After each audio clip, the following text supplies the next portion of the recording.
From Iraq, the land where scriptural legend placed the Garden of Eden, our route lies across the northern tip of the Persian Gulf and over the Persian mountains to Shiraz and mighty Persepolis, one-time residence of the Persian emperors. Southward from Baghdad looms a great ruin resembling an abandoned Zeppelin hangar. It is the famous Arch of Ctesiphon, dating from early Christian times, a marvelous example of human ingenuity which has puzzled engineers throughout the world. With its span of 84 feet and height of over 100, it has weathered the storms of nearly 2,000 years.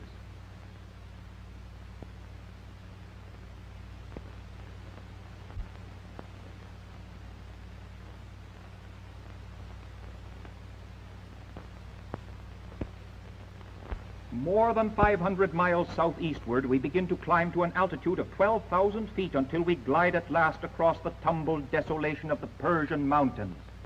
They stand like a mighty barrier flung down by angry nature as a bulwark to protect the great plateau where Cyrus and Darius trained the armies with which they conquered the ancient world. Persia lies spread below us like some sleeping giant whose sudden stirring might send us like an insect spinning to destruction among these barren peaks and desolate shadow-filled gorges. The altimeter now reads 14,000 feet, and the even drone of our motors is music to us.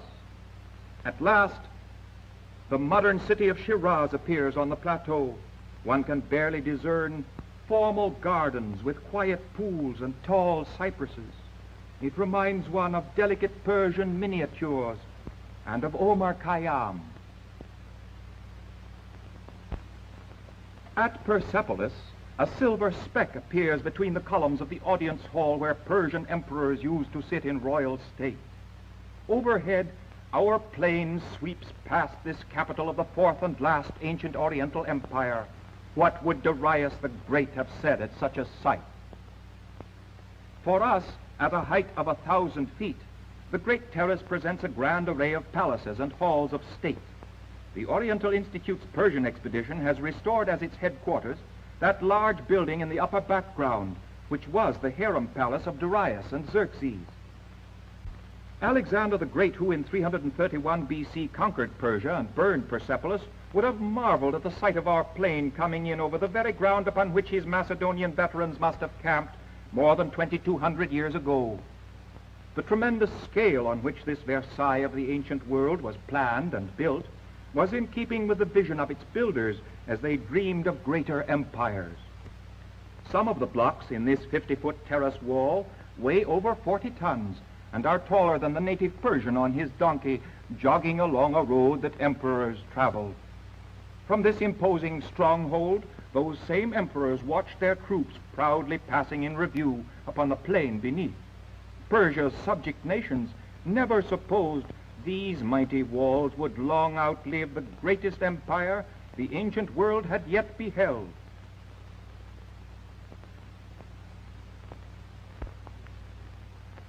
Whoever climbed the grand staircase to seek admission at the gate of Xerxes had need of flawless credentials, for they were inspected by the picked troops who guarded the palaces, a regiment called the Immortals, famous in the annals of Persian conquest. The columns are all that remains of their guard room, which was attached to the gate. The road running north from the Persian Gulf comes straight as an arrow toward Persepolis, across the plain, over a mile above sea level. Those far-off mountains rise almost as high again. Imagine this terrace when the halls and palaces were in their glory. After restoration of the harem palace of Darius had been half completed by the Oriental Institute, the building looked like this. The windows and doors of all Persepolis buildings were of stone, but the main body of the walls was of massive adobe.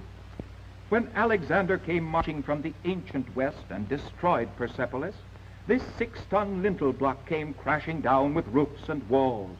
Now, after more than 2,000 years, the peaceful forces of modern science from the new west are hoisting it back into place again.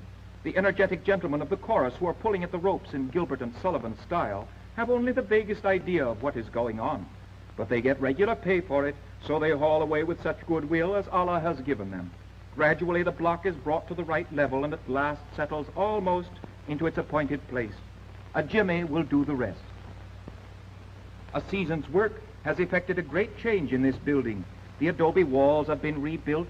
Wooden columns, those in the original structure, have been re-erected in the entrance courts, and the whole place has been roofed over.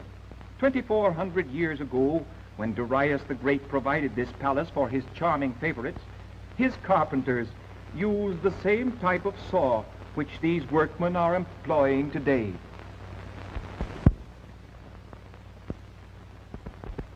The expedition's chickens are wandering about in what was the main hall of the palace of Xerxes. How are the mighty fallen! Chickens originally reached Persia in the days of Persepolis, brought in by commerce from India and the Far East. The Persians imported them into the Mediterranean world. These splendid carvings on the north staircase to the audience hall of Darius, depicting a procession of tribute bearers, were not thoroughly buried by Alexander's destruction. Despite centuries of exposure, even the needles are discernible in the carving of a cedar from the forests once covering the Persian mountains. Camel bells from caravans of beasts like this still break the brooding silence of Persepolis. Similar sculptures were almost certain to be found beneath the grassy mounds overlying most of the terrace, but no one dreamed of the regal splendors which their excavation would reveal to the world. For more than 22 centuries, the capital of the Persian Empire lay neglected. Then in 1931, the Oriental Institute received the concession to excavate and restore Persepolis. After restoring the Harem Palace, the expedition began excavating the royal audience hall of Darius the Great. A great trench was dug in the area between the cluster of columns and the ruins just below us, where there was suspected to be another staircase. The excavation of this trench has settled a question debated for centuries, namely whether Alexander burned Persepolis. These cars are carrying away debris beneath which was found a thick layer of ashes and charcoal immediately over the ruins. They are the ashes of the cedar roofs which came crashing down in flames. The enormous walls tumbled in after them and gradually covered the wreckage with a deep protective layer of solid adobe. To Alexander's ruthlessness, we indirectly owe the perfect preservation of these superlative sculptures. The reliefs before us adorn a stately double stairway and depict a tremendous celebration in honor of the emperor on New Year's Day, or March 21st of the Persian calendar. These rows of figures comprise representatives of all the ancient Oriental civilizations, here rubbing elbows as ambassadors from 25 nations bring gifts of every description to the emperor: gold and silver vessels, fine raiment, superb horses, semi-precious stones, and in one case, as indicated by the cane, a sumptuous throne or chair. These foreign tribute-bearers, palace guards, charioteers, Persians, Medians, and Susians, and countless others, compose a magnificent array in which the detail of the carving often equals the delicacy of a cameo. At the far end of the great trench, the excavations have just laid bare an often repeated scene of a lion attacking a bull. The ferocity of the lion and the terror of the victim are superbly portrayed. But in this profile view of the bull, the ancient artist showed only one horn because the nearer one hid the farther one. Later peoples failed to understand this, and thus began the legend of the lion and the unicorn. The architectural layout of Persepolis was carefully planned with practical and artistic foresight. This large stairway, cut into the bedrock, led to several miles of tunnels, forming an immense subterranean drainage system, the excavation of which has proved that the ancient engineers and architects knew in advance where and how each building was to stand. The workers with their clumsy footwear go galumphing up and down, carrying out the earth which through the ages has largely filled the dark tunnels below. Out in the plain only 2 miles away, the expedition has found a Stone Age village, from which the Persepolis terrace is clearly visible in the distance. Little villages like this were inhabited by the predecessors of the Persian emperors, 3,500 years before Persepolis was built. The genius of these emperors did not develop in 1 or 2 generations, but required centuries of ripening. When Darius the Great was in his glory, This settlement had long since become an unnoticed mound. So it remained until the Oriental Institute undertook its excavation. We shall probably never know what befell the inhabitants when they abandoned the village about 6,000 years ago. The circular bake oven or kill in the foreground might have been built only yesterday. These household utensils of baked clay were found lying about just as they were left, some of them even containing meat bones and other evidences of the last meal. So far as we know, these clay vessels are among the earliest painted pottery ever discovered. They reveal a remarkable sense of design, almost equaling that of our own American Indians 5,000 years later. It is a marvelous development, this transformation of simple Stone Age villagers into empire builders. What inner forces spurred them upward to such pinnacles of power? Why should their paths of glory have led but to the grave? The awe-inspiring tombs of the Persian emperors, carved in the face of a neighboring mountain, were robbed ages ago and now resound with empty echoes. This square masonry tower, according to local legend never confirmed, is the tomb of Zoroaster.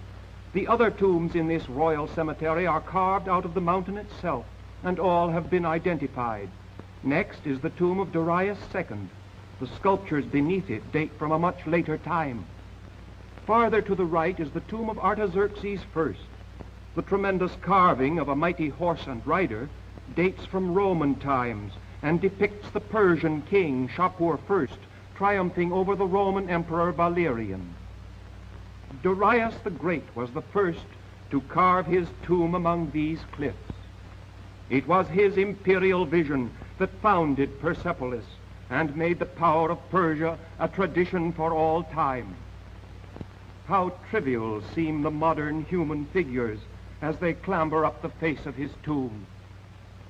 High overhead is sculptured a scene of royal worship. Darius, Xerxes, Zoroaster, like the clang of Persian arms against Macedonian shields, these magic names have come ringing down the centuries. In the sunlit silence, there steals over us a sense of the presence of greatness which will never die, and of the utter loneliness of immortality. After such communion with the past, we return almost eagerly to the world of the living and the hubbub of Persepolis.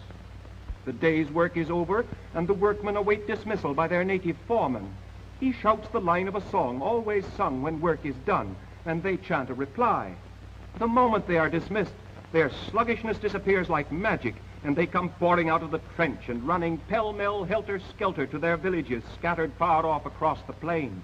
Most of these men get up well before dawn and walk many miles at a much slower pace than this in order to begin work at sunrise.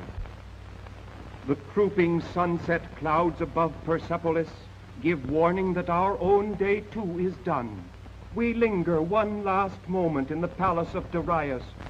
It frames the cluster of noble columns still standing in the imperial audience hall.